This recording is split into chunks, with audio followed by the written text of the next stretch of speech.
왕정제도에 대한 하나님의 경고, 왕정제도에 대한 하나님의 경고라는 제목으로 하나님 말씀 증거하도록 하겠습니다. 계속해서 사무엘상을 살펴보고 있습니다. 지난 시간의 이야기들 살펴보면 이스라엘의 사사가 된 사무엘이 우상 숭배하는 이스라엘 백성의 마음을 돌이켜서 하나님을 향하게 만듭니다. 그리고 미스바에서 극적인 승리 속에 이스라엘은 다시 안정을 찾게 됩니다. 이 이후로 참 좋습니다. 편안함이 있었고 평안함이 있었습니다. 문제는 사무엘이 나이가 들면서부터입니다. 늙은 사무엘을 도와서 아들인 요엘과 아비야가 사사의 역할을 수행합니다. 문제는 뭐냐? 그 아들들이 아버지와 같지 않았다는 것에 있습니다. 우리에게 하나님께서 주신 것들이 있습니다. 남들보다 더 주신 것들이 있는데 그것들을 어떻게 사용하느냐는 그것이 우리 인생의 성패를 결정합니다. 하나님께서 주셨던 사무엘에게 주셨던 그 권위들과 힘은 온전히 하나님과 또 당신의 백성을 향해서 썼습니다. 문제는 그 자녀들은 자신들의 사이익을 위해서 추구했다는 겁니다. 이 사건을 계기로 이스라엘은 사무엘에게 왕을 요구합니다. 역사적인 모습으로 살펴봤을 때 신정 정치의 모습에서 왕정 정치로 이 전환을 요구하는 것입니다. 이스라엘의 의도를 간파한 사무엘은 이 말의 내용을 알고 마음이 언짢습니다. 이들이 요구하는 요구 속에 정말 왕이 필요해서 하는 것일까? 그렇지 않다라는 겁니다.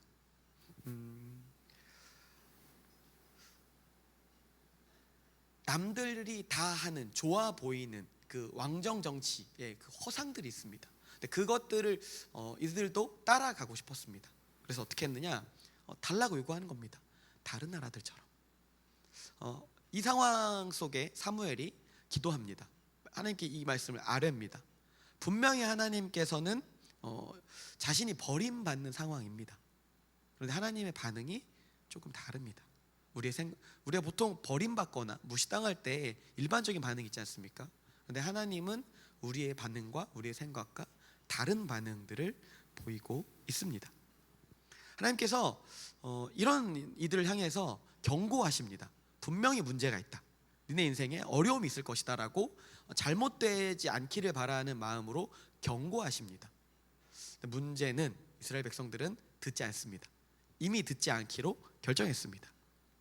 그리고 왕을 요구합니다. 이 상황을 통해서 성경은 우리한테 어떤 이야기를 하고 싶은 걸까요? 두 가지의 포인트로 정리를 해보도록 하겠습니다. 첫 번째는 이스라엘은 왜 하나님의 말씀을 듣지 않는가? 정확히 말하면 하나님의 백성들, 인간은 왜, 우리는 왜 하나님의 말씀을 듣지 않는가? 첫 번째 포인트입니다. 그리고 두 번째 포인트는 그럼에도 불구하고 왕정을 허락하신 하나님은 어떤 분이신가로 나와 하나님 이 각각의 속성들에 대해서 이야기해 보도록 하겠습니다. 오늘 말씀을 이렇게 좀 보시면 10절부터 18절까지 하나님이 경고하십니다. 제가 이제 읽어드릴 테니까 보시면 이게 이성적으로 좋아 보이는지 한번 살펴보십시오. 이게 진짜 좋은 제도인가? 왕정이 정말 좋은 제도인지를 한번 제가 읽어드릴 테니까 눈으로 한번 좀 따라와 보십시오. 제가 한 10절부터 읽어보도록 하겠습니다. 사무엘은 왕을 세워달라고 요구하는 백성들에게 여호와께서 하신 모든 말씀을 전해 주었습니다. 너희를 다스릴 왕은 이렇게 할 것이다. 그는 너희 아들들을 데려다가 자기 마차와 말을 돌보는 일을 시키고 그들을 마차 앞에서 달리게 할 것이다. 그가 너희 아들들을 1000부장과 50부장으로 세울 것이며 자신을 위해 밭을 갈고 추수하게 할 것이고 전쟁을 위한 무기와 마차의 장비를 만들게 할 것이다. 또 너희의 딸들을 데려다가 향료 만드는 사람, 요리사, 빵 굽는 사람이 되게 할 것이다. 그는 너희 밭과 포도밭과 올리브밭 가운데 제일 좋은 것을 골라 자기 신하들에게 줄 것이며 너희 곡식과 포도 수확물의 10분의 1을 가져다가 자기의 관리와 신하들에게 줄 것이다. 너희 남종들과 여종들과 너희 소년들과 나귀들 가운데 가장 좋은 것을 끌어다가 자기 일을 시키고 너희 양들의 10분의 1을 가질 것이며 결국 너희 자신도 그의 노예가 될 것이다. 왜냐하면 너희는 너희가 선택한 그 왕에게서 벗어나게 해달라고 울부짖겠지만 그때는 여호와께서 너희 말에 응답하지 않으실 것이다. 어떠십니까? 좋아 보이십니까? 왕정이 되면 백성 자신도 감당해야 할 부분이 많습니다. 그러니까 세금을 내야 되죠, 먼저. 그리고 노동력을, 자기 노동력을 들여야 됩니다. 부역이죠. 그리고 또 하나, 심지어 자신의 가족들, 사랑하는 가족들조차 이 모든 시스템을 바치기 위해서, 이 왕정을 돌아가게 하기 위해서 자신들을 희생해야 합니다. 이성적으로 보면 이 말이 좋아 보이지 않는 일들입니다. 그럼에도 불구하고 이들은 왜 왕정을 요구할까요? 성경은 이들의 숨은 의도가 있다, 숨은 의도가 있음을 보여주고 있습니다. 19절부터 20절까지의 말씀은 저희가 같이 한번 읽어보도록 하겠습니다. 읽겠습니다. 시작. 이렇게 말했지만 백성들은 사무엘의 말을 들으려 하지 않았습니다. 아니요, 그래도 우리는 왕을 원합니다. 다른 나라들처럼 우리를 다스릴 뿐 아니라 우리를 이끌고 나가 싸워줄 왕이 있어야 합니다. 아멘. 네, 다른 나라들처럼이라는 말에 이렇게 괄호를 한번 묶어보십시오. 네, 이스라엘 지도자들이 하는 그 요구의 논리 속에 다른 나라들처럼이라는 그 문구가 들어 있습니다. 그러니까 그럼 다른 나라들처럼이라는 건 그 말은 뭘까요? 무슨 얘기를 하는 걸까요? 당시 문화적 시스템을 좀 살펴볼 필요가 있습니다. 이스라엘 당시에, 이제 사무엘 당시에 이스라엘은 어떤 상황이었냐면 청동기 문화에서 철기 문화로 넘어가는 시점이었습니다. 그러니까 이스라엘 주위에는 고도화된 철기 문화를 가지고 있던 블레셋이 있었습니다. 그래서 성경에 보면 그때 이스라엘에 철공이 없었기 때문에 없었다라고 이야기를 하고 있습니다. 근데 블레셋은 어떻습니까? 고도화된 철기 문화를 가지고 있는 제국, 국가, 왕정이었습니다. 근데 이 왕정은, 이런 왕정의 특징이 무엇입니까? 그러니까 왕정의 시스템, 한 사회를 이끌고 있는 시스템은 그 사회, 그 시스템 속에는 반드시 철학이 있습니다. 사회를 돌아가게 하는 철학이 있습니다. 그 기저에는. 그러니까 그걸 보자는 겁니다. 왕정을 움직이게 하는 시스템, 왕정을 돌아가게 하는 철학, 무엇일까요? 통치 철학, 통치 이념, 이거를 좀 먼저 살펴볼 필요가 있다는 겁니다. 강력한 왕권, 그러니까 왕정, 당시 사람들이 생각하는 왕정은 뭐냐면 강력한 왕권을 바탕으로 해서 다른 나라들을 제압하는 겁니다. 그리고 다른 나라들이 자기를 침범하지 못하도록 자기를 지키고, 그래서 그 안에 살고 있는 백성들이 안전해지는 것. 그래서 그 원리 때문에 자신들의 왕에게 온갖 부역과 세금을 내지만 그 안전을 보호받으려고 내는 겁니다. 이 시스템에 동의하는 겁니다. 뭐가 있는 겁니까? 힘이 자기를 지켜줄 거라는 생각들, 힘과 시스템은 나를 지켜줄 것이라는 생각들이 담겨 있는 겁니다. 근데 이 시스템 안에는 치명적인 오류가 있습니다. 이걸 누리잖아요. 그러니까 내가 보호받을 것이다, 안정될 것이다라는 그 말 속에는 전제 조건이 붙어 있습니다. 뭐냐? 왕이 정말 좋아야 됩니다. 네. 아무리 강한 힘을 가지고 있던 나라여도 왕이 좋지 않으면 내외적으로 다 힘듭니다. 네. 그러니까 이게 조건입니다. 역사적으로 저희가 우리나라도 살펴보면 어떻습니까? 역사적으로 좋은 왕이 손에 꼽지 않습니까? 왜 그렇습니까? 그만큼 좋은 왕이 없다는 얘기입니다. 그러니까 이 왕정 시스템 자체가 굉장한 리스크를 감당해야 하는, 그러니까 백성 스스로 리스크를 감당해야 하는 시스템입니다. 그러니까 위험 부담이 큽니다. 그럼에도 불구하고 사람들은 왜 왕정을 추구하는 걸까요? 그럼에도 불구하고 사람들은 왜 왕정을 요구하는 것일까? 그 왕정의 시스템 속에 사람들이 원하는 것이 있습니다. 그건 무엇이냐면, 저는 이것을 이렇게 문장으로 좀 정리해 봤습니다. 한번 따라해 볼까요? 예측 불가능한 삶에서 통제가 가능한 삶으로. 네. 이게 뭐냐면, 이제 예측 불가능한 삶은 신정 정치의 그 힘입니다. 신정 정치의 라이프 스타일입니다. 그리고 왕정 정치의 라이프 스타일은 통제가 가능한 삶, 예측이 가능한 삶입니다. 잘 보십시오. 우리가 예수를 믿고 살죠. 하나님 믿고 살죠. 근데 마냥 편하십니까? 하나님 믿고 사는 거 좋으십니까? 막 좋으십니까? 제가 이제 차세대를 담당하고 있는데 아이들한테 종종 얘기합니다. 예수 믿고 사는 거 어때? 이러면 좋니? 이렇게 물어보면 친구들이 이렇게 중등부 친구들이 고개를 절레절레 젓습니다. 네. 왜냐하면 이제 주로 저희 차세대 친구들, 특히 파워웨이브 친구들은 신앙생활을 약간 끌려와서 약간 이렇게 앉아서 드리거든요. 그럼 이미 그거 아이들이 자기 인생이 벌써 괴롭습니다. 그러니까 자기 맘대로 하나님 믿고 사는 게 일단 이미 좋지 않습니다. 표정이 안 좋아요. 이렇게 앉아 있으면 그럼 이제 그 아이들과 이런 얘기를 질문한다는 얘기는 예수 믿고 사는 게 쉽지 않다, 인생 별로다, 약간 이런 얘기들이 내포되어 있습니다. 근데 어른들은 어떻습니까? 이렇게 성인들은 어떻습니까? 여러분들은 어떠십니까? 예수 믿고 사는 게 마냥 행복하십니까? 아니죠.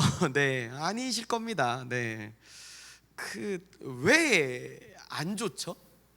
예수 믿고 사는 게 왜 마냥 편하지 않죠? 살다 보면 하나님이 내가 원하는 만큼 뭘 안 주세요. 아시죠? 기도응답 잘 안 해주시고, 그러니까 특히 물론 하셨겠죠. 근데 내가 원하는 방식으로 잘 안 해주시잖아요. 그리고 내가 원하는 타이밍에 잘 안 해주시고, 그래서 기도응답이 됐어요? 정말 기쁘십니까? 대부분 하나님이 기도응답하는 타이밍은 우리의 힘이 다 빠져서 이렇게 화낼 힘도 없을 때 보통 답을 해주시죠. 그럼 어떻습니까? 속이 부글부글 끓습니다. 네.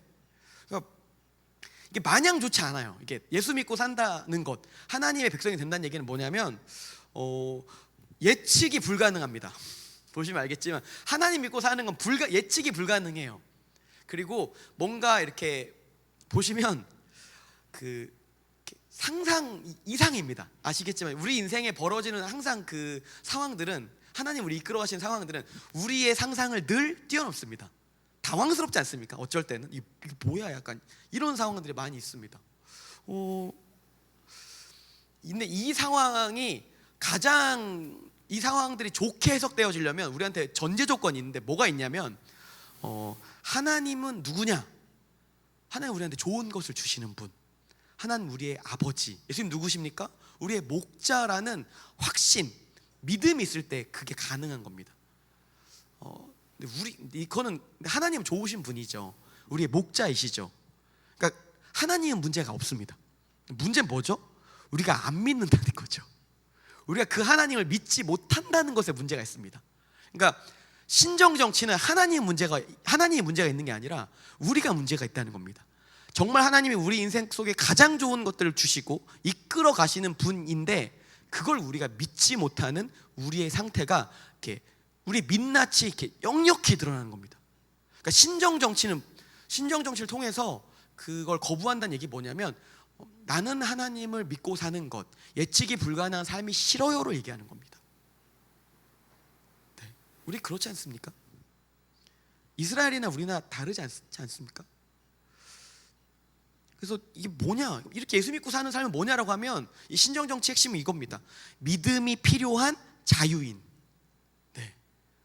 믿음이 필요한 자유인인 겁니다. 예수 믿고 사는 것, 하나님의 통치를 받아들이고 사는 건 믿음이 필요한 자유인으로 사는 겁니다. 믿음이 없으면 자유롭게 못 산다는 거예요.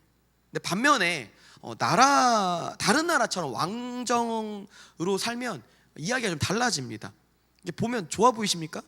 특별히 여기서도 이렇게 그 단어를 썼습니다. 어떤 단어를 썼냐? 노예라는 단어를 썼죠. 여기서도 노예라는 단어가 나오죠. 근데 사람들이 자발적 노예가 되는 겁니다. 자발적 노예가 되는 겁니다. 근데 왜 이런 노예가 될까요? 이유가 있습니다. 그러니까 왕을 섬기면 자신들의 삶이 이렇게 노예처럼 사는 건 맞아요. 근데 거기서 뭘 느끼는 거냐면 내 몫으로 떨어지는 약간의 몫들이 있습니다. 그러니까 그 노예인데 노예들도 보면은 노예들도 자기가 좀 가지고 누릴 수 있는 것들 있지 않습니까? 보시면 뭐 노예 중에도 그 계급이 있잖아요. 사람들은 계급을 나누니까. 그러니까 뭔가 누릴 수 있다고 생각하는 거예요. 그러니까 노예로 살지만 내가 좀 그래도 팔자 좋은 노예로 살 수 있으니까. 그게 노예로 사는 이유 중에 하나입니다. 또 하나는 뭐냐면 그 노예로 살지만 이 땅에서 만들어 놓은 시스템, 그게 어느 정도 예측이 가능하다고 믿기 때문입니다. 그 시스템이 나를 보호해 줄 것이라고 믿기 때문입니다. 저는 이 상황을 보면서 뭐라고 좀 정리했냐면 그 정신승리라고 생각했습니다. 그러니까 왕정 정치는 결국 뭘 얘기하는 거냐면 정신승리하는 노예를 얘기하는 겁니다. 실상은 훨씬 비참합니다. 실상은 왕이 좋지 않을 확률이 굉장히 높고요. 하나님보다 좋지 않은 왕들입니다. 근데 거기서 노예로 살면서 스스로 자발적 노예가 되면서 안전하다고 믿는 겁니다. 그리고 내 몫이 있다고 느끼고 통제가 어느 정도 가능하다고 느끼는 착각을 하고 사는 겁니다. 우리 인생을 보십시오. 자녀를 키우고 뭔가를 할 때 아이들에게, 친구들에게, 자녀들에게 혹은 사람들에게 어떤 가치관들을 서로 얘기합니까? 뭔가를 가진 것에 대한 이야기를 굉장히 많이 하지 않습니까? 소유에 대한 이야기를 많이 하고 이름에 대한 이야기들, 자신을 증명하는 것에 대한 이야기를 많이 하지 않습니까? 왜 그렇습니까? 그게 자신의 삶을 지켜줄 거라는 정신승리입니다. 정말 그렇습니까? 공부가 우리 인생을 지켜줍니까? 돈이 우리의 인생을 다 지켜줍니까? 아니죠. 하나님이 한번 휙 하고 흔드시면 어떻습니까? 다 없어질 것들입니다. 근데 우리가 잊고 산다는 겁니다. 착각하고 산다는 겁니다. 그래서 우리가 자꾸 성경은 이걸 통해서 뭘 얘기하냐? 우리는 그러니까 이스라엘 상태를 통해서 우리의 상태를 고발할 때 성경은 무슨 얘기하고 싶은 거냐? 우리는 믿음이 필요한 자유인보다는 정신승리하는 노예로 살고 있다. 그리고 그게 좋은 줄 안다고 착각하고 산다는 겁니다. 이게 성경이 우리한테 오늘 말하고 싶은 첫 번째 이야기입니다. 이스라엘은 왜 하나님 말씀 듣지 않습니까? 예측 불가능한 삶에서 통제 가능한 삶으로 사는 그 삶의 라이프 스타일로 자기가 자발적 노예가 더 좋아 보이는 그런 것으로 정신승리하며 착각하는 게 너희다 라고 성경이 얘기하는 겁니다. 이 아침에 여러분의 동기를 살펴보기 원합니다. 나는 누구인가? 나는 어떤 사람인가? 그런 아침이 되기를 소망합니다. 네, 두 번째 포인트입니다. 그러면 이게 말이 안 되는 시스템이지 않습니까? 이해가 안 되는 시스템이지 않습니까? 그런데 그리고 하나님 입장에서 굉장히 무례한 요구이고요. 하나님 입장에서 굉장히 불쾌한 상황입니다. 그렇지 않습니까? 그런데 왜 하나님은 이 상황을 허락하셨는가? 두 번째 포인트는 왕정을 허락하신 하나님은, 그럼에도 불구하고 왕정을 허락하신 하나님은 어떤 분이신가에 대한 이야기입니다. 네, 21절부터 22절의 말씀을 같이 한번 읽어보도록 하겠습니다. 읽겠습니다. 시작. 사무엘이 백성들의 말을 모두 듣고 여호와께 다 말씀드렸더니 여호와께서 대답하셨습니다. 그들의 말대로 그들에게 왕을 세워 주어라. 그러자 사무엘은 이스라엘 사람들에게 모두 자기 성으로 돌아가 있으라고 말했습니다. 네, 자, 우리는 이 뒤의 역사를 알고 있죠. 어떻습니까? 결국 망할 겁니다. 결국 잘못될 거예요. 이제 사람들은 얘기합니다. 이걸 허락하신 하나님은 그럼 우리가 잘못되길 바라는 하나님이냐라고 오해할 수 있습니다. 근데 성경은 뭐라고 얘기합니까? 하나님 분명히 경고했습니다. 니네 문제가 있는 상황이야. 가면 안 돼. 분명히 말씀하셨습니다. 네, 근데 성경 뭐라고 얘기합니까?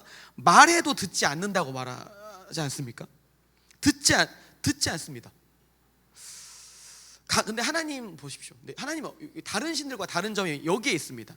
다른 신들은 자신의 말을 듣게 하기 위해서 강압과 협박과 자신을 사람들을 이렇게 컨트롤하는 방식으로 우리들을 이렇게 컨트롤합니다. 이방의 신들은 사람들을. 근데 하나님 어떻게 하십니까?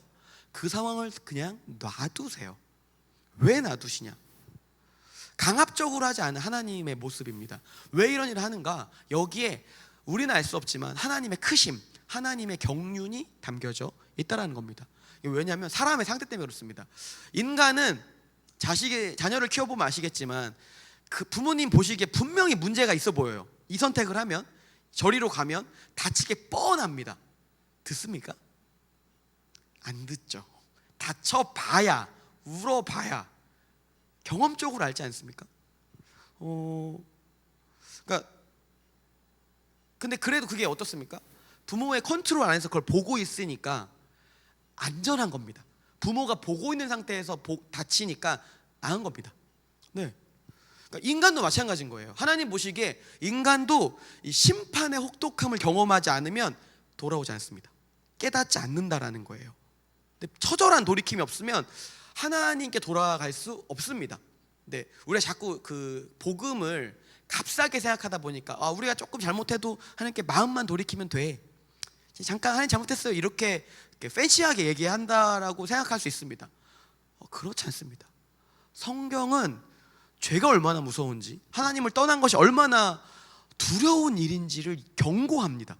그리고 심판이 얼마나 무서운지 이야기하고 있습니다. 그러니까 그때서야 아는 거예요. 사람이 그걸 맞아봐야 아는 겁니다. 이게 아니구나를 그때 아는 겁니다. 네. 근데 하나님 그 와중에 어떻게 하고 계신지 아십니까? 우리 당하는 것만 생각하고 있지 않습니까? 근데 하나님이 보세요. 하나님 어떻게 말씀하시냐면 그 와중에도 가지 말라고 처절하게 말씀하십니다. 처절하지 않습니까? 깊게 묵상해 보십시오. 하나님이 매번 그 길을 갈 때마다 가지 말라고 매번 경고하세요. 성경의 말씀들이. 부모가 자식이 잘못될 때 그냥 하지 마 이렇게 얘기합니까? 진짜 위험하면 소리치지 않습니까? 경고하지 않습니까? 악을 쓰고라도 못하게 하지 않습니까? 그거 하시는 겁니다. 잘못이 누구한테 있어요? 우리한테 있습니다. 네. 그리고 또 생각해 보세요. 그러니까 그런 상황이라는 거예요. 근데 잘못했습니다. 문제가 생겼습니다. 근데 이런 상황에서 우리가 자꾸 회개를 너무 쉽게 생각하는데, 회개는 어떤 상황, 하나님 죄 용서와 회개는 어떻게 이루어지냐면 우리가 그냥 하나님 잘못했어요 이렇게 돌아온다고 회개가 되는 게 아닙니다. 성경이 말하는 회개, 특별히 이제 성경에서 말하는 회개는 뭐냐면 마음의 방향을 완전히 뒤집는 겁니다. 그 얘기는 자신이 완전히 꺾이고 돌이키고 잘못했다라고 돌아가야 그제서야 하나님 앞에서 하나님이 이걸 받아줘 마라가 결정되는 겁니다. 그렇게 돌아가도 하나님 안 받아주시면 어떻게 되는 겁니까? 끝인 거예요. 굉장히 착각하고 삽니다. 우리가 하나님 그냥 내 맘대로 사도 괜찮아 이게 아닙니다. 정말 그렇게 슬프고 애통하고 뼈를 깎는 슬픔 속에 돌아가도 하나님의 자비가 없으면 이 상황, 이 심판의 상황에서 해결이 안 되는 게 인간의 모습입니다. 네. 근데 하나님 어떻게 하십니까? 하나님 어떻게 하세요? 그 상황에서 우리를 지켜보고 계시지 않습니까? 자신의 그 거리 속에서, 자신의 시선 속에서 이게 돌아와야 되는 걸 깨달아야 되니까 보고 계신다는 겁니다. 그리고 어떻게 얘기합니까? 돌아오지 않으면 안 되니까 돌아오기를 기다리고 계신다는 겁니다. 이 경고 속에는 심판과 사랑이 양면의 검처럼 같은 말이에요. 심판과 사랑은 같은 말입니다. 이게 담겨 있다는 겁니다. 돌아왔을 때 용서 받아들여질 이들이 정말 돌아왔을 때 그들을 다시 받아들여 하나님의 준비가 되어 있다는 겁니다. 왕정은 왕정을 요구하는 이야기를 들어주는 얘기는 준다는 하나님의 마음에는 깨달아봐야 돌아오는 걸 알기 때문에 허락한다는 겁니다. 이게 하나님 마음입니다. 진짜 왕은 우리의 자신의 백성들을 기다리십니다. 어떤 왕도 하나님 같은 왕이 없습니다. 그리고 하나님의 마음을 이행하는 왕도 없습니다. 결국 어떤 일이 벌어집니까? 뒤에 자신을 보호해 줄 거라고 생각했던 그 왕정의 끝, 제국, 그 왕국, 다른 왕정 시스템, 바벨론에 의해서 다 망했습니다. 더 큰 포로가 되었습니다. 결국엔 이 왕정을 통해서 뭘 얘기하고 싶었던 겁니까? 진짜 왕이신 하나님이 우리를 다스려야 한다라는 겁니다. 진정한 왕이신, 우리는 우리 힘으로 그 하나님을 따라갈 마음이 없기 때문에 진짜 왕이 아예 우리 마음에 오셔서 그 마음을 돌이키셔야 한다는 겁니다. 성경은 이걸 대망하고 있는 겁니다. 이 뒤에를 기다리고 있습니다. 실제로 어떤 일이 나중에 벌어집니까? 이 1000년 뒤에, 이 일이 있고 난 뒤 1000년 뒤에 진짜 왕이 오십니다. 이걸 왕정을 경고한 왕이, 진짜 왕인 하나님이 이 왕에 대해서 도저히 사람들의 노력으로 해결이 안 되니까 직접 오십니다. 그 왕이 어떻게 하십니까? 여전히 사람들은 바뀌지 않았습니다. 자신의 백성들로부터 철저히 외면받고 배신당합니다. 그들을 향해서, 자신의 왕을 향해서 소리치지만 필요가 없어지니까 버려버립니다. 어떻게 하십니까? 그 왕이 우리 속으로 오셨습니다. 그리고 그 왕이 어떻게 하십니까? 우리의 마음속으로 들어오셨습니다. 그리고 그 왕이 어떻게 하셨습니까? 자신의 영인 성령을 통해서 우리의 내면 자체를 아예 바꿔버리셨습니다. 왕을 따라가는 사람으로, 하나님의 백성으로 우리의 마음 자체를 아예 신정의 라이프 스타일로 우리를 바꿔버리셨습니다. 네, 그분이 누구이십니까? 진짜 왕, 우리 주 예수 그리스도입니다. 그분의 삶은 어떻습니까? 자신의 수제자로부터 배신당했습니다. 복수가 맞지 않습니까? 외면이 맞지 않습니까? 그냥 끊어버리는 게 맞지 않습니까? 베드로나 우리나 다를 바 없지 않습니까? 다를 바가 없습니다. 똑같습니다. 근데 하나님 어떻게 하십니까? 우리의 왕신 예수님 어떻게 하십니까? 찾아가시지 않습니까?